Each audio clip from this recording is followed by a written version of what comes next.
کورد و فەیسبووک لە بەغداد نەگەڕایەوە نەخێر گەورم.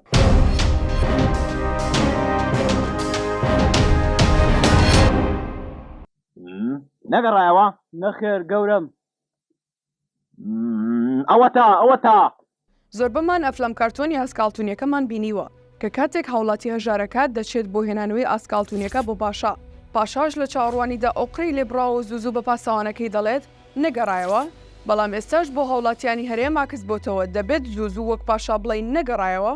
ماوەیەکە زۆربەی سەرکردەی لایەنە سیاسیەکان دەچنە بەغداد و لە کۆبوونەوەیەکی بیسخولەکی سەرۆکوەزیراندا بەو خێراییە دێنە دەرەوە و دەیکەنە هەراو دەڵێن بەڵێن من لە سوودانی وەرگرتووە موچەکە دێت. دوایەوەش موچە خۆران چاوەڕێ دەکەن و هەر بەنیازن موزایەدەکە ببێتە ڕاستی کە چی نابێت. هەفتەی پێش و باڤڵ تاالبانی خۆی وەفدێک گەیشتە بەغداد و لە دوای کۆبوونەوەکەیان لەگەڵ سوودانی میدیای یەکێتی کردی هەراوتی لەسەر داوە و فشاری تاالبانی سبەی موچەکە دەگاتە کوردستان و دەست بە دابەشکردنی دەکرێت. بەڵام دواتر نووسنگی ڕاگەاندنی سەرۆکوەزیران پێچەوانی زانیاریەکانی میدیای یەکێتی وتی لە کۆبوونەوەکە پاز لە هەڵبژاردننی کوردستان کراوە. دوێنێ سەرۆکی جوڵانەوەی نەوەی نوێ بە هەمان شێواز چووە لای سوودانی و لە کۆبوونەوەیەکی بسخولەکیدا دیسان میدیای نەوەی نوێ کردیانە هەرا وتیان لەسەر داوای شاسوەر عەبدولواحید موچەی فەرمانبەرانی هەرێم سپەی دەگات.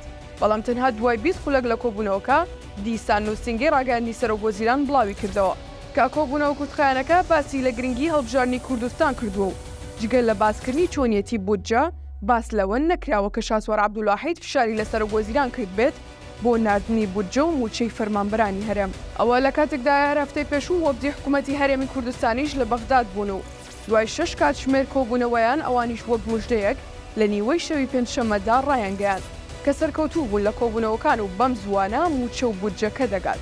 لە ئێستادا کێشەواریشە نێوخۆیەکان لە هەرێمی کوردستاندا ڕاستەوخۆ کاریان کردوتە سەر پێکەی کورد لە بەغداد و کارتە فشارەکانی دەستی سووتاندون. زۆر جارە و کێشەواریشانە سوودی پێچەوانیان بۆ نەیارانی هەرێم هەبووە. لە کاتی ناکۆکیەکانیشدا هەندێک لایەنی شیعە بۆ قۆستنەوەی هەلەکە پێشوازیان لە بەشێک لە لایەنە سیاسیەکان کردووە وەکو کارتی فشار بەرامبەر بەلایەنەکانی تر و ئەو ناکۆکیانەش کاریگەری نەرێنیان لەسەر سیادەی هەرێم دروست کردووە.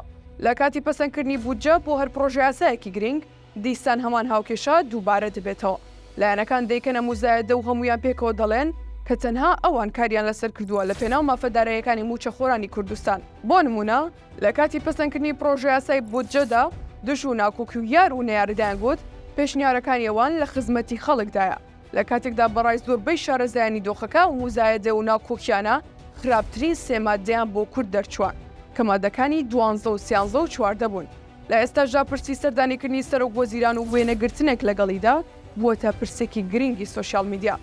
بەڵام تەنها ئەوەی بەڕاست نەگەڕاوە ئەو هەواڵەیە کە دەڵێن ئەوە لەسەر داوای ئێمە موچەکە دێت و دواتریش نایەت و دەبێت بە نەخێر گەورەمی پاسەوانی پاشای ئاسکاڵتونیەکە.